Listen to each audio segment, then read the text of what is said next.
dneska je sobota, som sa rozhodla, že vám budem natáčať vlog z každého dňa, lebo proste, prečo nie? Sú prázdniny. Natáčala som vám aj včera vlog a teraz je, že 7:46 ráno. Stávala som skoro, lebo sme došli celkom skoro včera. Nič sme nemali také na pláne, lebo dneska je diskotéka u nás v dedine, takže dneska sa tam pôjdeme pozrieť a zajtra máme na pláne taktiež piť.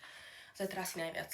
Takže tak. A teraz sa musím ísť obliecť, lebo ideme nakrmiť psíka môjho detka, lebo on je odcestovaný, oni sú preč a je vlastne celá rodina. Dobré ránko, Beničko. Dobré ránko. Nažrať. Tam nič nie je, ja neviem, čo...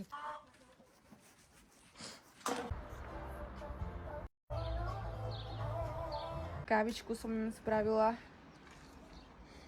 Oni tam robia svoje hovadiny. Kekse som im doniesla.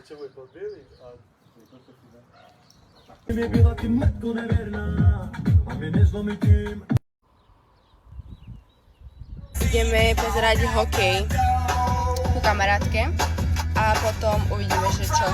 Možno sa vrátime naspäť do Čeladíc, lebo tu je veľkonočná diskotéka a viete, že ja milujem dedinské akcie.